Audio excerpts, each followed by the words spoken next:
Hey, everybody, and welcome to the Better at Beach podcast. My name is Mark Burik, and I'm here with my co-host, Brandon Joyner, and co-podcaster, Travis Mewhirter. And we're coming to you live. We're doing a little crossover. Me, Brandon, and Travis have worked together a lot, coached together a lot, competed against each other a whole hell of a lot. And in a few exchanges of texts, because Travis does his own little bit of real estate investing, we're exchanging, became dads, within weeks of each other, and had pretty similar paths. And he said, Mark, you've got a lot of irons in a lot of fires. And I quickly responded with, if there's one guy who's matching me for irons and fires, it's Travis Mewhirter. So, Travis, welcome, man. How's it feel to be a guest instead of a host? Dude, it's fun. It's fun to see. I always love seeing what other people do. Like, we just went out to Michael Gervais' studio, and it was cool to just see their setup. And then I was just, before we went on, I was like, oh, so what's this Riverside thing? So you guys can live stream? Let me steal a couple of your ideas, too. It's fun when I see other people set up. I'm like, damn, they're kicking our butt in this thing. All right, let's take their ideas and make them ours. Funnel hacking's the way to go. It's just the number of email lists that I sign up for things that I don't want, just so that I could see how they market, how they talk to their audience, like the cadence of emails that goes in. It's like, oh, what kind of messaging is there? I just funnel hacked Dustin Watton Nice. on his indoor courses to see I can like spot what his the difference, website Mark. looks like. Oh, that was right at the beginning. Good little motto, though. Can you spot the difference? Can you spot the difference? Yeah. It's like when he first started doing. I love Dustin. But it, like, that's the thing though, is that it works, right? Because I still remember that. I didn't watch really a whole lot of his videos. I just saw all of them on Instagram. I was like, can you spot the difference? Like, that's a good little tagline. Yep. Perfect. Yeah.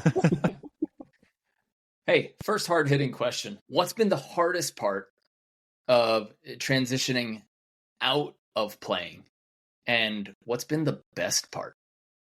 Oh, the best part. Easy. Dude, I wake up, my body feels awesome. It feels awesome. My knees don't hurt at all. And now that Try and Came are starting to go with teams a lot more, I don't have to serve and hit a lot of down balls, so my shoulder's fine. And I'm out there. I still get on the beach. I still get my time with the boys, except I feel fantastic. I think that's been one of the most pleasant surprises of stopping playing and then switching to coaching. And then the best part, you get, it's a totally different relationship that you have with your friends. And I say with my friends because me and Try, we've been good friends for 7 years. We've been podcasting together for 7 years, and our relationship is just, we keep like adding a layer to it. And Try was like, I don't know if this is a great idea, because now that we've become like really good friends, now we're adding coach along with business partner and this. And he's like, this could be terrible. But it was funny because when we went on Gervais was like, dude, I love this. And John Mayer was like, well, who better to understand you than Travis, the guy who spent like the last 7 years. We spend more. I go over Try's house like 4 or 5 days a week. And then we're about to hit the road all year. I'm going to spend more time with Try this year than I will Delaney and Austin. And so it's kind of funny. And so it's been really cool. It's been cool to like sort of stack and see the last 7 years of relationship building now come to fruition on a much higher stakes environment with an Olympic race. The worst part, that's hard. I think it's been a different kind of stress. Like, I thought that it would be you coach and then you check out, and that I'd actually have more time on my plate. Oh my God, dude, it's like twice the time commitment as it was when you were a player, because now you coach and then you identify the problems that you're having in practice, and then you need to come up with a creative solution to that problem where, because you can't, with elite athletes, you can't just tell them what to do, especially Try and Came, especially when, like, I don't have the coaching bona fides to just tell them, hey, this is what you're doing wrong, this is how to fix it, because they might buy it from a Lucena. Like, Came's going to take better defense advice from Lucena, but not necessarily from me. So I need to like find a way to create idea inception to like plant it deep in their minds, and then they think it's their idea.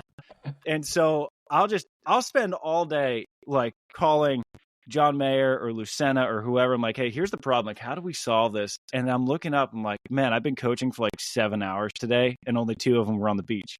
And so it's been a way bigger time commitment. And I say that that's the worst part, but that's also such a fun part where the creative problem solving comes into play. But I'll wake up at like 3 a.m. and can't fall back asleep because I'm like practice planning in my brain.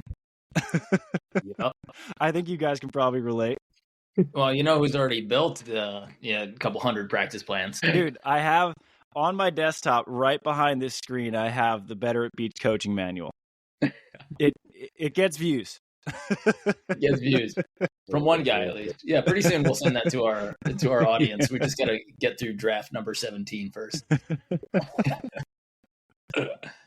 How do you like to show up as a coach? I mean, so you're coaching a friend, and this is one of the, on our other podcast, we talk about a lot about like imposter syndrome and people who are starting a business or a coaching business. You go, why would somebody listen to me? There are so many people who are better than me, who have more years, more knowledge, more accolades.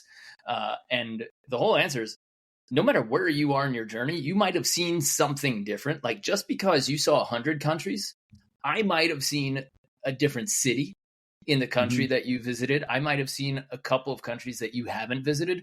So I can tell you something different about the world that you don't know. And in everybody's journey in coaching and leadership, can you coach or guide somebody who's better, smarter, more experienced than you in terms of years? 100%. You have to be able to, because otherwise everyone would freeze if they thought that there might be somebody better than them who could do this better.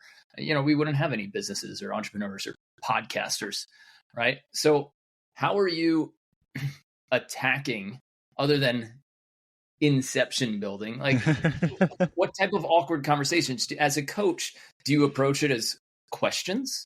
Do you try to put them into situations and just hope that they figure it out without you needing to say it?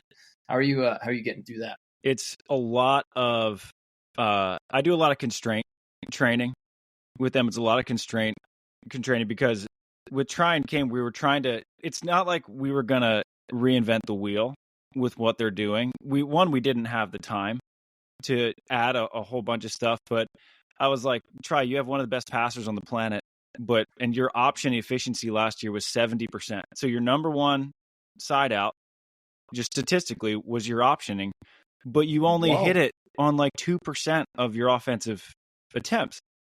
And so I was like, we need to make that a focal point of your optioning of your offense. And so when I'll present a lot of stuff, I'll present with just empirical data. I'm like, hey, here's the information. I think it would be helpful if you added this. And then if it's kind of funny because like then Kame's on board because Kame's like, yes, I don't have to side out anymore. Try, you can take that from me. And then we see it happening in practice where I made a rule one day where they just had to attack everything on 2. And they ended up being better when I put their tools back in. They ended up being better when they could just attack on 2. And I was like, so when I take some of your tools away, you're actually better when all you can do is try and side out with an option than if you go pass it and hit. Because then they bring in too many thinking. So I always do constraint-driven approaches because then it forces them to get creative without some of their favorite tools, and they have to find the solutions for themselves. Because if I'm just giving them solutions, I really like the way that Mayer put it. He says, I present problems, not solutions. So when you give them a problem to solve themselves, and then they solve it themselves, and they come up with the idea themselves, it's going to have way more sticking power, especially from a more inexperienced coach. Now, if someone like Mike Dodd or Sinjin tells Kame something that he can do defensively, or Jose said something that Try could do blocking wise, it's probably going to resonate a lot more than if it comes from me. But I know that like my shortcoming as a coach is experience as a high level player. And so I have to guide them to find their own solutions. And so I'll just take stuff away from them all the time, and they have to find a creative way to solve that problem. It's so funny when you do take away options and then people do better. Sun Tzu, Art of War. I know you're pretty well read. Apparently, he posted a new page and a new quote, but he talked about death ground, right? Death ground strategy, essentially when there was no choice. Like it's either you fight or this enemy is going to kill you. There's no escape. There's no other way out. It's the enemy's in front of you and there's a wall to your back, and you call that putting it on death ground. And then you'll see your soldiers or your team or your people perform at their absolute best when it's either win or die or fight or die, and it's fun to do that in practices, where you can say you have to figure this out. But then players always come back with, well, I just wouldn't do this in a game. And that's the part that right now we're battling a little bit. Right now with Logan and Hagen, we did a lot of on-to attacking. I said, okay, like pass and you have to be able to jump and attack on two out of serve receive. And Hagen, towards the middle, he starts, kind of fighting back a little bit. He goes, well, I don't even know if this is the right thing for us. I don't know if we should be like attacking on two all the time. I go, number one, you shouldn't be attacking on two all the time. Number two, if you have to, then you will be way more equipped. And number 3 and 4, if you can pass where you want to, regardless of the situation, right? So let's say that right now we're passing for on two and you're making yourself put this as a perfect hittable ball. You're not getting just good at an option play. Right. You're getting really good at passing the ball with extreme intent to be perfectly playable. And so it's not necessarily, yes, okay, that's part of a bigger picture, right? The whole on-two attack. And then what's your partner getting better at? Well, they're actually getting better at transition hitting, because now the pass is coming from the back half of the court. So stop thinking about this as an on-two game and start thinking about this as I need to pass every single ball perfect, and I need to learn how to be absolutely effective when the ball's in the back half of the court. And if you treat it like that, then it becomes, So do you explain the purpose of the drill as you just did, kind of the 360 before you do it? Or do you wait until there's some pushback and then you explain, hey, this is actually an awesome passing drill. This is actually an awesome transition hitting drill. Or do you kind of wait to explain the purpose behind it? Because I'm always torn on that. I never know. Do you explain the purpose right off the bat? Do you let them sort of discover it for themselves? I'm in between. I explain as much as needed and the benefits of what we're going to do. So, I also come from a little bit of marketing. Like, in order to get somebody to buy in first, you also need to say, what is this going to do for you? Like, what advantages are we going to get from this exercise? And just like you see in the coaching manual, you see that, like, we always present, hey, this is the situation that you could and would use these skills in the game. You might not based on your level. You might not based on who you're playing or where you're at in your career, but this is where it would be inserted at some point and the advantages of it. Now, if they really need me to go deeper later on, yeah, okay, I'll get into extreme detail, but I also don't want to spend, a 10-minute explanation of every situation of why this would be. At some point, the players need to invest in the coach enough emotionally to say, he's putting me in the right situations. I see that. And in the beginning, you measure each other out. And then somewhere when you get past that honeymoon stage, then you battle with each other again. And then the longer the season grind goes and you don't have your first championship yet, then you get a little more grindy and you have to kind of stand your ground a little bit more. But you go on an as needed basis. But I always like here's what we're doing, here's why, here's when we can use it. And not here's when we're going to use it, here's when we can use it. Just developing, sharpening a different weapon. Mm-hmm. Kind of like, kind of branching off what Travis just said, the teacher in me likes to say, like, there's also different athletes that you have to approach that with, right? So, like, if somebody is a, like, very creative human being and it's like, hey, we're going to do a drill like this today, then there's probably not going to be a whole lot of questions. If there is somebody who is, like, extremely structured and they're like, okay, they, especially if they've dialed it in their own mind of, like, I need to be better at this, this, and this.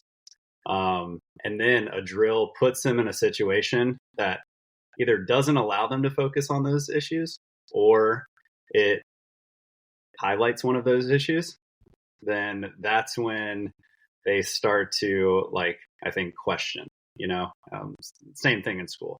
It's like, you could be teaching something, but then all of a sudden we're doing a project that doesn't quite seem related. And we're like, Right. why are we doing this? We're just wasting our time right now. And so I think it's like understanding your athlete too, for like all the coaches that are listening. And it's okay to make players feel uncomfortable, but knowing when to like reel them back in and offer that explanation, I think is pretty important as well.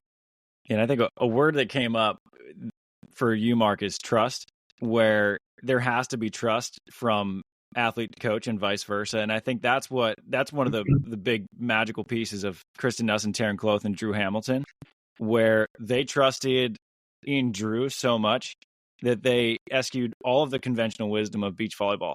And they're like, we're not going to go to California and do what everyone else, every other successful player in the history of beach volleyball has done. We're actually going to stay in New Orleans, where no one has ever enjoyed success at a very high level, because we trust that Drew is going to get us where we want to go. And Drew has his own system, and they go out to Mangoes and Baton Rouge every day. And what they have is so unique and rare. But I think that trust has to be the bedrock of every coach-athlete foundation, because it was funny because I just started working with Betsy last week, and our first practice, I was like, it really dawned on me how comfortable I'd gotten with Try and Came, and how I know I have a much better idea now how I can push Came and push Try and get the best out of them and draw it out. But I'd never worked with Betsy. And so it's this like, it's almost like a 6-week feeling out process where you get a grasp of their personality and ways that you can push them that's going to bring out the best without causing too much tension. Because you have to find that balance between creating like a sense of urgency in practice without going into like crisis mode and it getting too tense. And that it's a hard thing, and it just takes time. It does, right? It takes that time and that trust before you can knock somebody down. Right. Like if you go on a first date, and your 3 out of 4 comments are something that person can do better. Recipe for success. The only person without a kid here, that's how you're supposed to do it, right? Like, wait, what? I'm not coaching? But that's you have to think about that. It's, yes, your job's a coach, but a big part of being the coach is the relationship building, caring for the relationship, and then doing your best to make sure that it's solid, and that a negative, even if an athlete is supposed to be mature, even if they're a professional, you're still a stranger coming into their game. Now, here's the fun part about pro athletes is they're kind of desperately desiring somebody to look at something in a different way. They want some form of uniqueness. So that's where early, like when I was hanging out with you and JD, and I was just like, have you guys ever thought about this? I'm not saying, hey, do this, even though it kind of was like, this is the right way. Have you ever thought that maybe this position might open up that swing a little bit more? Do you want to try it? And if you remember back to his practices, that's how I approached it. I was like, do you want to give that a shot? And then we did, and then bang, bang, bang. And, we got a few good points. And that's not saying, hey, you're doing this wrong. Hey, this can be better. It's more just, with somebody different, would you like to try this? And for pro athletes, again, people who've been in it for a while, I think they are looking or hoping that somebody has this kind of magical new angle that'll set them on fire. Occasionally there is, but most often it's just a lot more grinding. Yeah. But I do want to acknowledge you, and I know that you'll be like, oh, whatever, I wasn't that big. I do think that you were such a huge reason that me and JD were able to get a 7th. I think one of the most overperforming teams on the AVP last year was probably me and JD in Hermosa. And great. You played a massive part in that, because it wasn't even just the 1 hour practice that we had with you before. It was during the in-game management where you just be like, hey, when you swing on your options, you're like 9 for 10. And when you do that stupid little dink back to the line, you're about 0 for 20. And I'd hit that stupid little dink on the 21st time, and you'd look at me and be like, told you. I was like, damn it, Mark's so right. But you were, I mean, I don't think people understand how big of a role you played on me and JD's team. You like the amount of time that you had with us to the results gained. That ratio was insane. You were with us for like an hour, and you were worth like 5 points a set. You guys played 3 tournaments together, so you were due. We were due. And I know, but you guys grew up playing with each other, right? He was your first partner or first qualifier partner? Yeah, he was my first qualifier was with JD Hamilton in New Orleans. And I still have the film of that, dude. It's awesome. I am so bad. I'll send it to you. It's incredible. If you send it to me, I'm making it go viral on my channel. Oh, dude, it is like the greatest thing. Dude, I'm like a 225-pound meathead. I'm like losing my mind over the dumbest stuff. Can't pass. My arm swing is like the tensest. Well, I'm getting back up. Now that I'm not playing, that's another benefit of not playing. I'm like, ooh, I can like lift a little heavier. I don't care about being on a little heavier side. I'll send you that video though. It's incredible.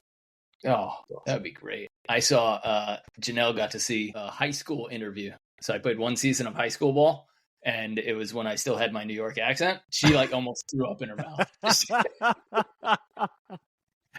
She couldn't believe how I sounded, and it's light years from the way I sound now. Yeah, you go to a bunch of countries, you go to the South, people just keep making you repeat words, and you're just like, all right, either I'm gonna have everybody look at me funny for the next 4 years, or I'll just change the way I say car. And isn't it so funny how important it is in life to meet the right person at the right time in your life?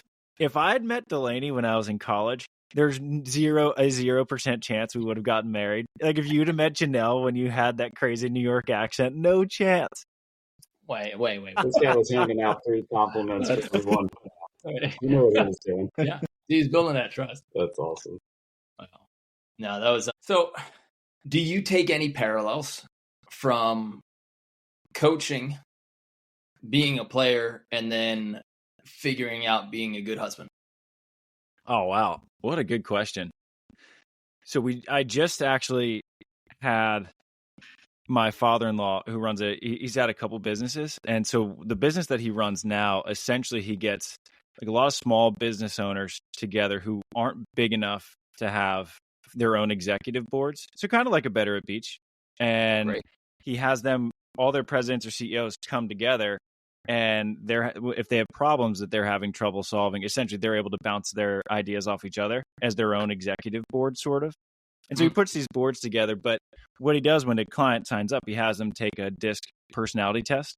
And so he can understand how to communicate with them, what their strengths are, and then they can become aware of these things as well. And so everyone on the board knows sort of how to communicate with each other. And a big thing with Try and Came is that Came would treat Try how Came wanted to be treated, and Try would treat Came how Try wanted to be treated.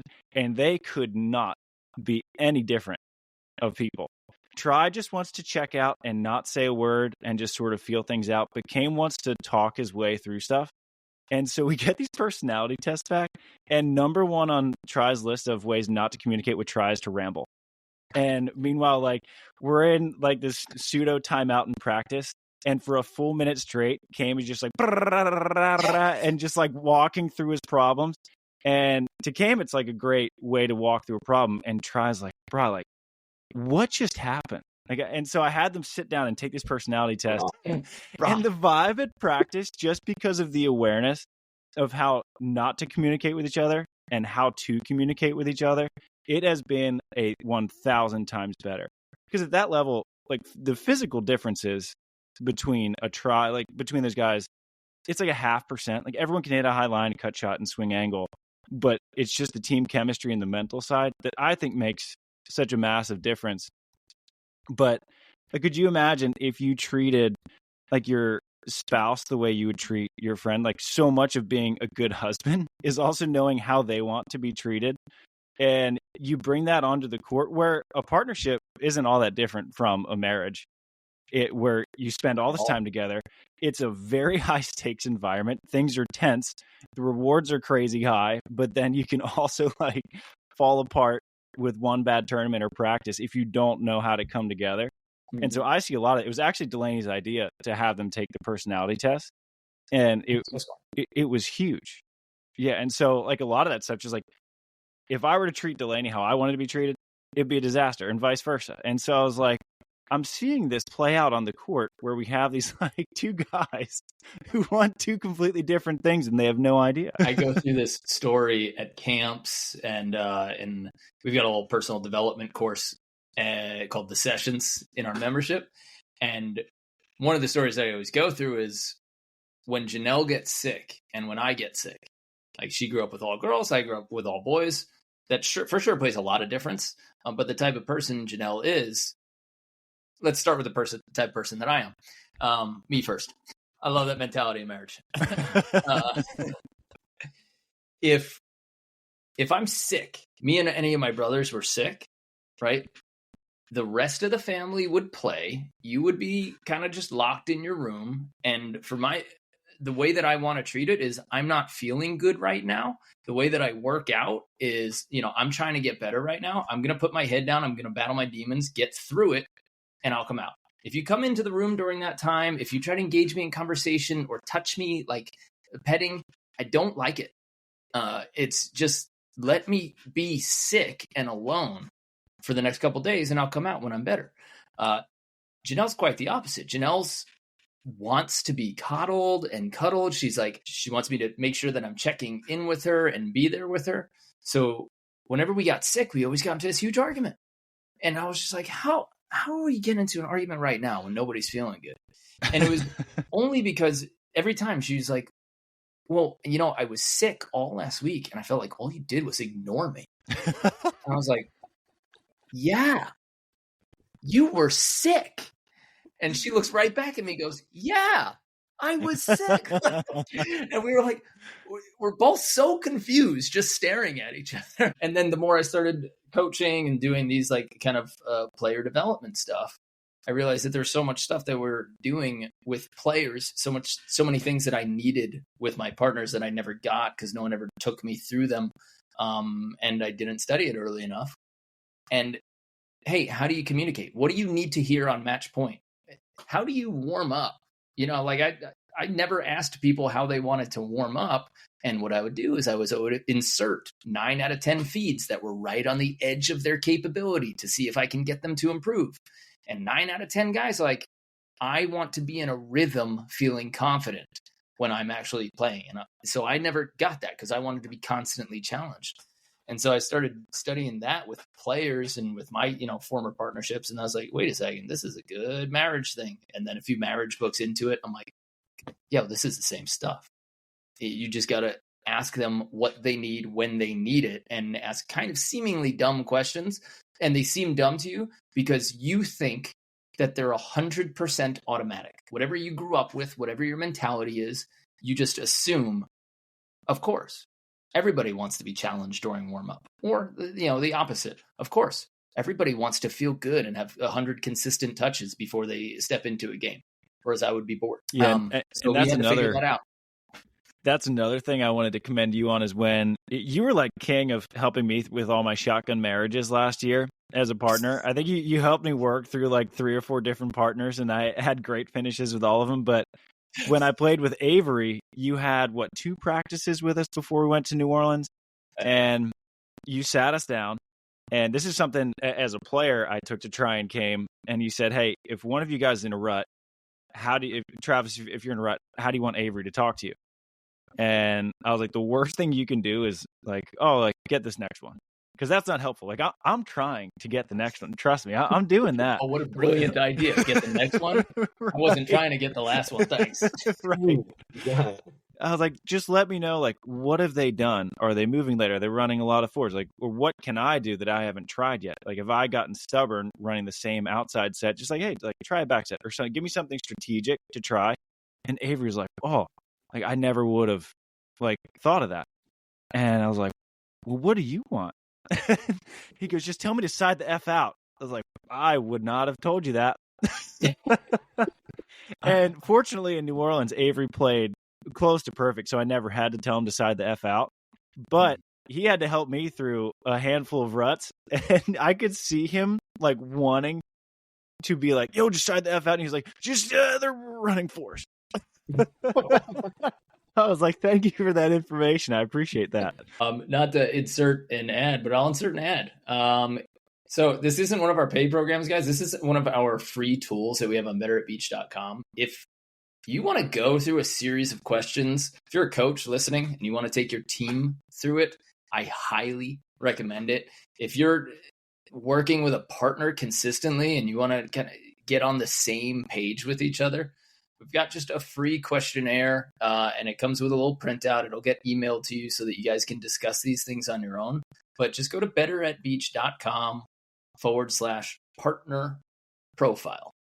betteratbeach.com/partner profile. It'll just take you through a series of questions and have you answer things that you think might be automatic for you and your partner, and most often are not. So to help you guys get on the same page, and for all the coaches out there who need more tools and are having trouble with their players who are communicating or miscommunicating, this is, I mean, if you can imagine how powerful it can be at the pro level to give a kid or somebody who's just starting out the base of that, of understanding that somebody might not react to me the same way that I would react to me.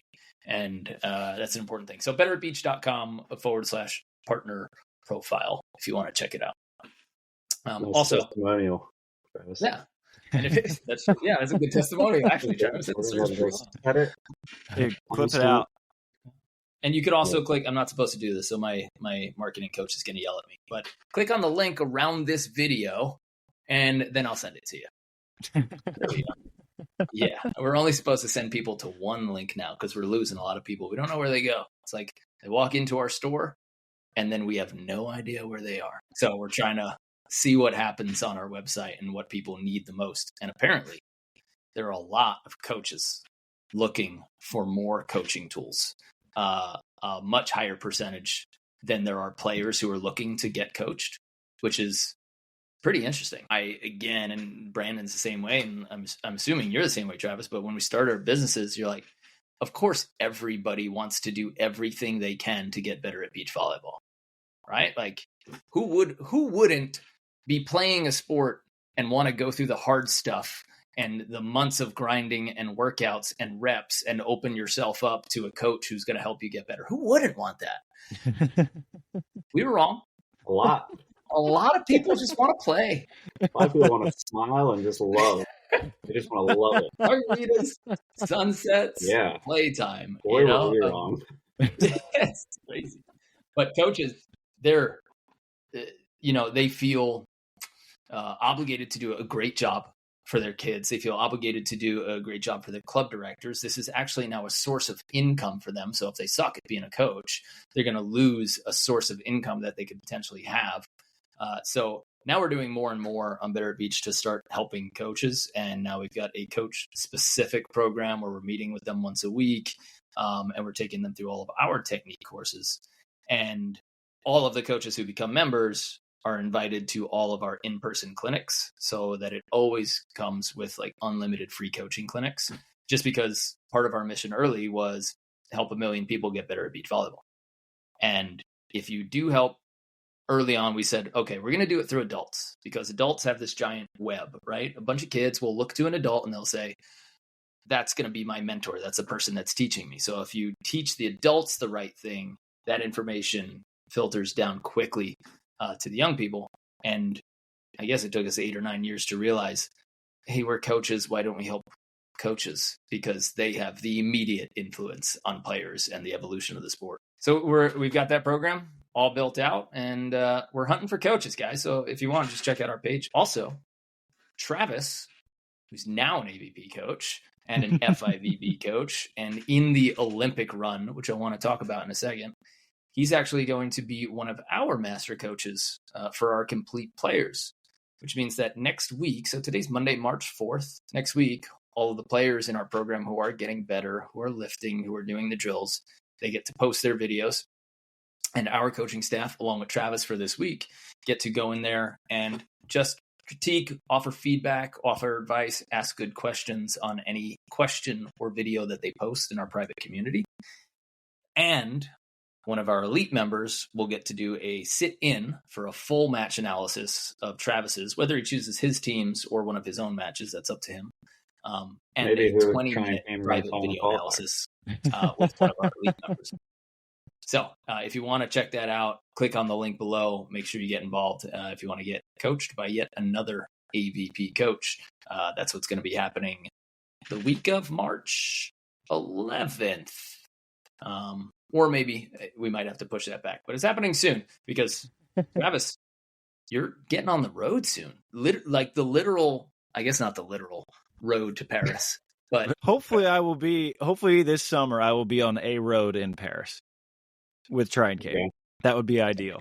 Now I just read your post. The only reason I stay up to date with the World Tour is following your posts. And so 14 weeks, 10 international tournaments. Yeah. What place is your team in? What has to happen for Try and Came to make the Olympics? So Try and Came, I can actually bring up this spreadsheet right here. They are number 22 in the world right now, and they're about 800 points behind Trevor Crabb and Theo Brunner. And they're pretty much tied with Chase Budinger and Miles Evans. Chase and Miles are a little bit ahead of them, but the delta is so negligible that doesn't really matter. What they need is just to break through this quarterfinal glass ceiling they had last year. Where last year, I think everyone, including Try and Came, looked at their season and saw it as an underwhelming performance, and both of them were pretty disappointed with how they went. But what's funny is that no one realizes that the team in the United States who had the most top 5 finishes was Triborn and Came Shaw.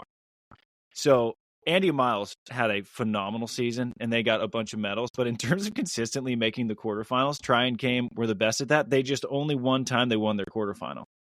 And so if they can just get that 1.5% that they need in the right match at the right time, they can break through. I think if they were to medal in an Elite 16, which is a monumentally tall order, especially because they'll be coming out of qualifiers in all of them, except for maybe Ostrava when they'll have built up enough points by then if they have a good finish. If they can medal in Elite 16, they'll be pretty much tied with Trev and Theo again. And from there on, it's pretty much just whoever's going to have more top 5s. Because I talked with Theo and former Canadian blocker Sam Pedlow about it, and we all kind of guessed that 7,000 points. What was that? I think you're kind of cutting in and out, so it's like I'm on the edge of my seat. Who did you talk with? That's when it cut out. Oh shoot! So am I back? So chatted with Theo and Sam Pedlow, and we all kind of put the 7,000 point threshold as that's where you're probably going to qualify for the Olympics, and which is an average of a 5th place finish.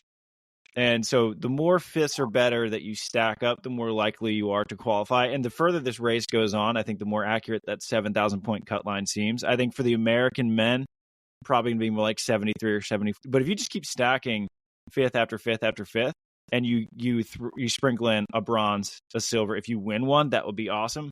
But if Try and Came, if they find a way to just put it all together at an Elite 16 or 2, they'll be right there, because with them, it's a confidence thing too. I mean, Try is such a confidence player. And if you go back and you watch film from Came in 2016, when him and Ben Saxton were one of the top 5 teams in the world, I mean, he was swaggering. He's just yachtseeing these crazy sharp angles. And so when they are able to get that confidence and just click that mental chemistry side that was missing last year, I think that's the missing component, because we've seen their physical tools are no problem. Yeah. I mean, when Came was playing for Canada, he was a top 5 team in the world. And then he was so confident in his own abilities that he was like, you know what? I'm going to transfer to the deepest federation on the planet, sit out 2 years, build my way back up from 0 points. And within a year and a half, him and Theo were the top team in America. And I was like, I want that guy on my team. And then Try, the White Mamba. I mean, he's never lacked for confidence in anything. Yeah, I mean, one thing I like seeing Came, his feet to ball, it's just kind of unreal. The amount of balls that he can get to, and and his range from off the net, it just seems unassuming. Where you're like, nah, he's not really in a great position, and then he kind of fires on one, or he equips it with some speed. And then same thing with Try's hitting window. He kind of seeing his silhouette, he can take a ball from his right shoulder and generate, even though he's facing with his left shoulder closer to net, he can generate a lot of heat going forward, wrist away, crossbody. So, and I remember I got to play 2 tournaments with Try, and he was always just like, I should have turned it on sooner. Like he knows, and he tries to feel when it's his time to just start taking over a match and start taking control of it. And I think a lot of players miss that. And I'll say that in the same conversation that I'll talk about Ricardo and Hayden, who are both very patient. It'll come. Wait. Whereas Try's mentality is, I'm taking this. And it's nice when you've got a jump serve like his. It's nice when you've got real kind of devastating, tricky block moves like Try does to be able to shut that down. So it'll be interesting to see if they decide to take things the way he wants to this year, because I think some people play a more patient game, and I think Try just waits for that opportunity to hit the accelerator. And dude, it's so frustrating sometimes, because I'm like, why do you wait till you're down 12-7 in the third set to do that? Like, can't you just do that from the start, man, and just take all the stress out? Like that team, they are the streakiest team in good ways and bad, where you'll watch their match. Like, we had a practice against Evan and Wyatt earlier this year, and so Try and Cam go down 10-6, and we're working on things. I didn't I kept the governor on them. And so we're down 10-6. They go up 11-6. They go up 11-10. Go down 18-12. Tied at 19s. And I was like, I can't handle.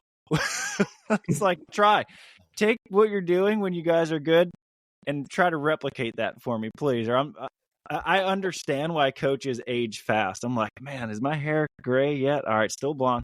It is interesting to see that. No offense, Travis, but it does seem like your age is accelerating with all this coaching now.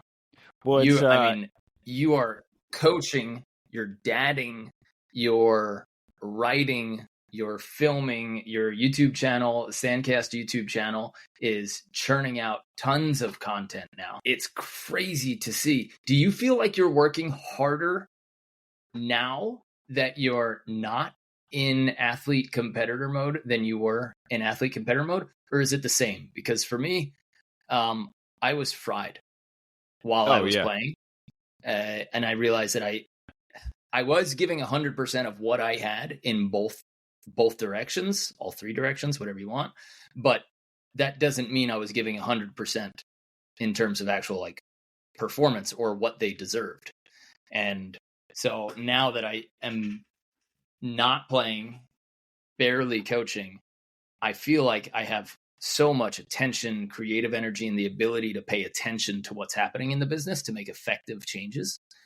Do you feel like you're more tired now as a coach, or you were more tired as a player? Because you've really, you've just subbed different hours, where you used to be playing, now you're coaching. So I would say, because like last year as a player, the results I had were way higher than I deserved given the work I put in. I was pretty lazy as a player last year, but I work way harder now as a coach. And it's hard to say like the tired thing, because Austin is everyone on the beach knows that Austin has decided not to sleep for the first 10 months of his career. It's a tough confluence of events where you have a kid who doesn't really sleep and you're coaching. Today, I'll just walk you through it, because I'll get up with him at like 5. He'll have like his last tantrum around 5. And I'm just like, all right, well, I'm awake anyway. And so I'll so today I like wrote 2 stories, put up the podcast, and then lifted while I was on a scouting call with Try and Came, because they play Sam and Dan at like 2 a.m. Tomorrow. And then I went straight from that qualifier game. Yeah, that's their first rounder. Yeah. And if they win, they will probably play Chase and Miles in the final round. Like so Oh, classic. my goodness. Oh, that's like so volleyball. Oh, so volleyball. Like everyone was just here. But then I went, trained with Evan and Wyatt, coached them for an hour and a half, 2 hours, and then came back, ate some lunch, and now I'm talking to you guys. And so it's just like, these are full days, and they're so fun. Yeah, Mac. Producer. Hey, look who it Producer is. Mac. Yeah, I know. It's good to Yeah. see you. Yeah. So the short answer, I work way harder as a coach than I was a player, because I knew that playing, like, it was a fun thing to do, but it wasn't my career. It helped. It was like sort of the lost leader that I thought helped everything else I did. But now coaching actually is like a minor, like more minor part of my career and could be a long-term path. So I put a lot more attention into it. And so it's getting the attention that it deserves. Whereas me as a player didn't get the attention that, like, Just if a I little were a bit, full-time Travis. player. Cutting out. Yeah, Oh, a little bit. That's all right. I know you probably don't have good internet or your podcast studio and YouTube Central there. It's in the basement. dude, it's funny because we Bless just moved the Wi-Fi over to our room because Austin has his own room now. We kicked him out. So Oh, that's a There you big go. move. I yeah, think you might see some extra sleep. that's what we're hoping for. Last night was pretty good, so we're already one day in. Improvement's been seen. Dude, Yeah. I've always said, if a baby cries in the other room, do you hear it? We don't know. If you're a dad, Hey, we don't know. That's what I tried to do. Like if a tree falls in the woods, do you hear it? We're not sure. very different answer if you're a dad or if you're not that we're inattentive. We're just kind of in the let her cry scenario. It's so funny how different parents are, treated so differently. It's similar to coaches and partnerships, but some parents are like, yeah, she was fed, so she goes to sleep, and if she cries, but she's fed, she's healthy. Yeah. And then, some parents are like, something's wrong. Like, I've got to take care of her right now. And, yeah, this is what she does. She says, "Y'all yap, yap, yap, yap, yap." She's just chatting. Travis, I have a little a question. It's a little away from the Olympic race, but I've heard you talk a couple times about, you've like kind of joked about your level as a player and as a coach already, which has changed that mindset because you're pretty damn good at both, if I can say so. Do you think, even at our camps, we've been using a lot of like video where we'll record players, we'll take them through little scenarios and then have them watch it back right away and kind of use that. Do you think that your commentating and writing and all of that stuff has made the transition from player to coach a little bit easier? Oh, a million times yes. A million times yes. And that's one of the reasons that Try actually thought it was a good idea to bring me on as a coach. He's like, who has watched more high-level beach volleyball than you have? That's what I was thinking. Yeah, because even the matches that I commentate, I'll go back and just like fly through volumetrics of their last 2 or 3 matches, so then I have the context to talk about it. So every match I commentate, I'm watching really 4 matches total, the 3 in prep for that and the one I do. So I have no idea how many points of beach volleyball I've seen, but it's pretty obscene at this point. And so I can just pull out the most obscure things to tell them at practice, like, hey, in this match, in this scenario, Perisic hit this angle-to-angle short serve, and he was just killing Christian Sorum on it, and just went over and over and over. And I was like, that's a really valuable serve to add to your toolkit. And they were like, well, Perisic does it, and he won a world champ, and he was voted the best player in the We might world. need to circle back on that. I like where this is going. Still frozen? Let me know. So he was killing Sorum. Okay. So am I back? Yeah, you're good. All right. Sorry about the Wi-Fi troubles. But just, he loved that I can just pull the most obscure examples from like, hey, this tool worked in this scenario against this team. I think it could also work against a lot of other teams, and that's a tool that I think we could add. Or, I mean, just with optioning, which I mentioned earlier, I was like, try all the best teams on the planet are optioning. I don't think it's an option to have it. I think it's a necessity. And here are the numbers, and here's why, and here are all the teams that are doing it. Those are the teams you want to beat. And I think these are the tools that you need. And so that gives me credibility as a messenger, I think, to them. where I can say, don't take it from me. Take it from the top 10 teams in the world. Here are the trends. And that was a big thing that Tyler Hildebrand said. He said, if I've seen it 100 times, it's not really much of a thing. If I've seen it 500 times, okay, now it's something to consider. Once I've seen something about 1,000 times, that's a trend that should be taken seriously. And I do have a pretty good pulse of what the trends are at the highest level of the game. And you can't force someone to be something that they're not, but you can say, here's how I think you can adapt your game to what's happening around the world. I think it's invaluable.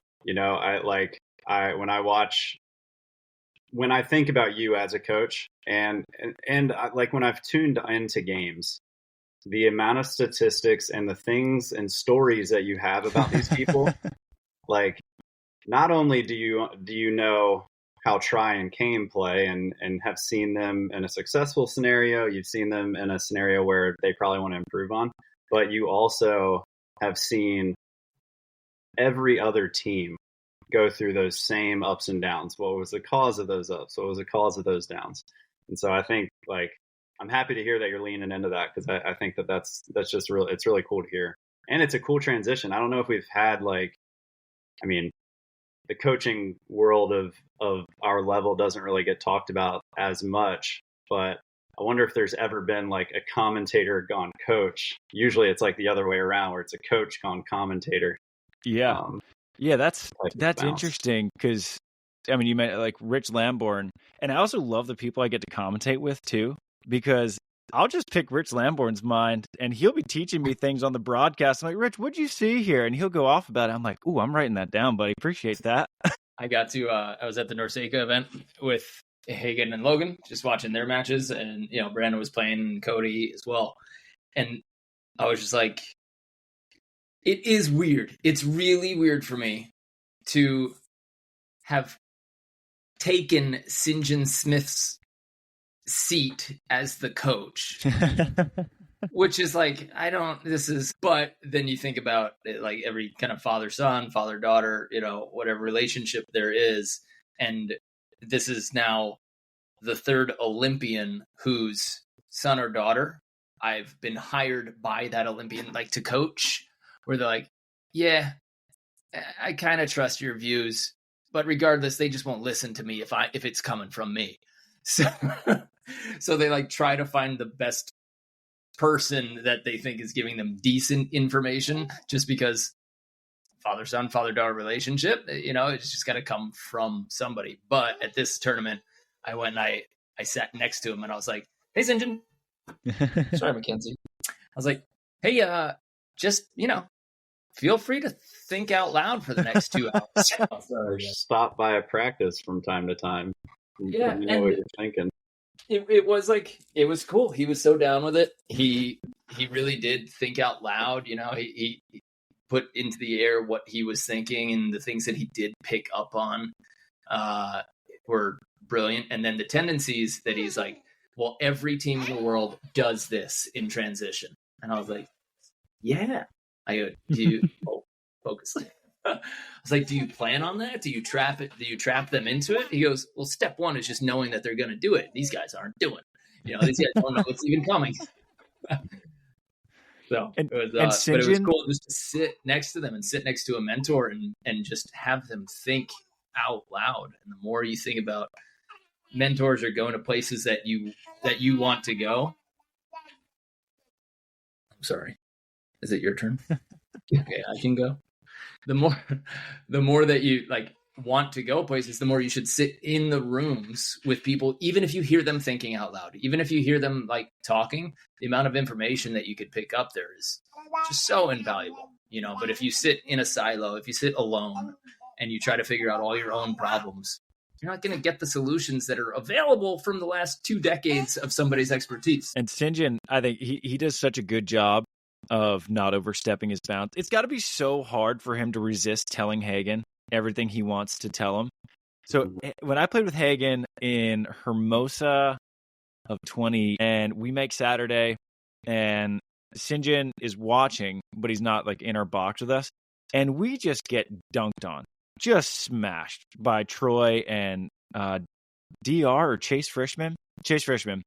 And so we're sitting there, St. John comes in our box, and he's like, hey, if you guys want any thoughts, let me know. And Hagen was like, all right, yeah, I'll take some of your thoughts. And he's like, well, so their approach is they both like to hit hard and they want big approaches. Why don't you just short serve them? And I was like, Sinjin, why didn't you tell me that? And he was like, well, because Hagen doesn't want me. I was like, I'll take it.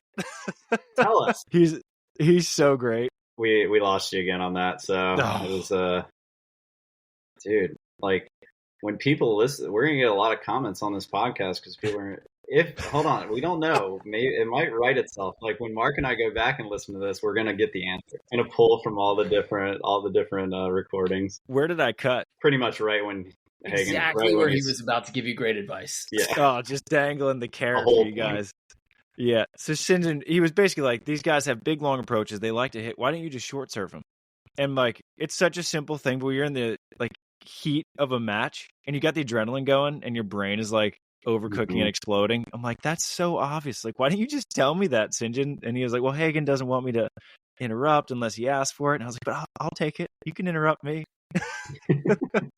Maybe Sinjin's not that smart because that's all he keeps telling them to do in our matches. Maybe he's just putting it on repeat. Dude, but once he said that, I started short serving so much more. That's got to be the lowest risk, high reward thing you can do in beach volleyball. Is John Mayer says. John Mayer's like, that's the most underrated skill in beach volleyball, period. And I am on board. Like, if when in doubt, if you're like, I don't know where to serve this guy, high, deep, whatever, who to serve, just serve a short middle. Every time. Like, it'll work. Mm-hmm. Hell yeah. Oh, man. Yeah, I mean, short middle's devastating. You cut off two people's hitting windows. Even on like short sideline, having somebody bring that ball from the sideline to try to bring it back to the middle. The problem is you get punished if somebody's quality. Like if they know how to pass a short serve and they've worked on it, you're getting punished. And it's going to feel like, oh, they took care of that real quick. We'll never do it again. But number one, what most people don't look for is, was it like intentional and smooth? Even if they killed the ball on two, were they in a rhythm? Was it like slow to fast, calm? The guy had big, strong, powerful steps. He was balanced when he passed. Or was he kind of stumbling into his pass, falling out of it? The ball like passed off of one arm and then they got a kill on two, but it wasn't like they were in control. Like you got to test out if it was an accident, you know, if it was, you just hit the 1 out of 4 that they do comfortably. So losing a strategy is long-term, right? But if you lose on it once or twice, it's a strategy. That means you keep applying it. And over time, it's designed to work out. Because in beach, like to win an AVP, you need 1 out of every 8 points. You need a dig. Like you're winning an AVP with 5 to 6 digs per set. Isn't that crazy? That equals 1 out of every 7 or 8 points. You need a dig to win an AVP. You know, and if you're so impatient or you're expecting to get 1 out of 2 digs, you're going to get so impatient. You're going to blow through strategies and you're never going to collect the information because you'll be too busy being pissed at yourself for not touching every ball. It's like, that's why it's a fun game. You're not supposed to touch every ball. The other team's supposed to side out. Yeah, we went over that with Cam a lot because he wants to try to dig every ball when in reality, you got to know what you're giving up. Right. And so I just had them do a drill and I told Cam, I was like, you can't dig a high line. You're not allowed. Like you guys are just blocking line and you're not allowed to dig a high line. And they served, it was a drill where they were just on defense for 20 balls. They earned 12 of 20. When I told Cam, forget the high line. Don't worry about it. And it's amazing when you just, as a defender and a blocker, when you just give up what you're giving up and you commit to giving it up, you'll dig everything that you should dig, and they're going to get away with nothing that they should get away with. When you just take your spot and commit to it, and they're like, oh, wow, like that was way easier. It's like, yeah, you just take the thinking out of it. Yeah, I do. That's huge recommendation to anybody listening, any amateur players. If you're defending in the diagonal, choose if you're digging hard-driven and cut or hard-driven and line.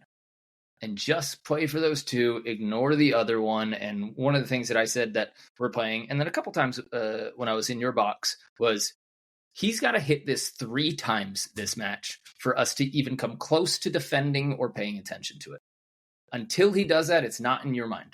Like, he's never going to hit a cut shot. He never has. He never will. Ignore it. Stop thinking that he might be able to. And for some people, it's true. Like, they won't. They'll hit it once a match, and then you'll think about it, and you'll be like, oh my God, he's got a cut shot. No, he hit 1 lucky ball when he was off balance. Play the other thing that he's doing the other 95% of the time. And if people could learn to just dig 2 balls instead of 3, their defense would immediately, I promise, this is one of the few guarantees that I'll make, it'll upgrade your defense. For sure. That's where I love the old Confucius saying, chase 2 rabbits, catch none. Just figure out which rabbit you're going for to stay there. Dude, you chase any rabbits, they're all gone. I don't know if you chase We're talking about volleyball, dude. We're talking about volleyball. There's a rabbit on the court. Get out of there. All right. My producer's getting impatient with us, and we could have some dinner time. So her and her mermaid socks, I've got to. Wow. Guys, I think I'm going to start using them as an affiliate code. But we're going to head out of here, and then Travis, you're going to be coaching for us for the next week with our online members. What do you think your specialties are? Like, what do you think you're definitely excellent at coaching, at teaching, or that you've been through? And, if you had to write a little 1-paragraph marketing ad for yourself as a coach, what would your ideal customer as a coach be for you, for your skill set? So it was your guys' time to freeze. So you cut off after specialty, and then you cut back in a little while later. Am I cutting off? The podcast. Good luck. Yeah. What do you think you're excellent at teaching that somebody who is looking for a coach, like, what do you think is your absolute asset or strength that you could bring as a coach in terms of skill, strategy, mindset, whatever you like? I think mindset and strategy are probably 2 of my better strengths, both as a coach and a player.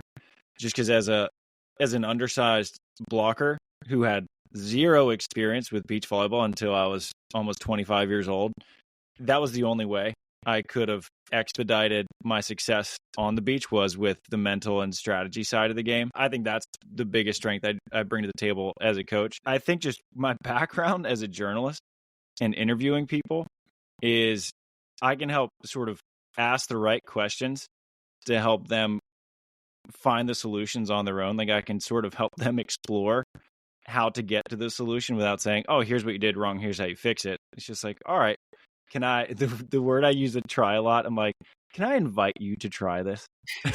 Because he's so stubborn. He's like, I'm not running a back set. I'm like, can I just invite you to try it one time? Let me invite you. So that would be, I think, my strengths as a coach. Cool. Well, we love it. For those of everybody who are listening to podcasts and YouTube nowadays, the first thing I want you guys to do is go ahead and give this episode and this podcast a rating. Chuck us some 5 stars. A bunch of volleyball bros. We're hanging out. We like you. You like us. Subscribe to our channel. And then as soon as you're done doing that, send it to somebody you like. And then go and find your favorite episode on Sandcast.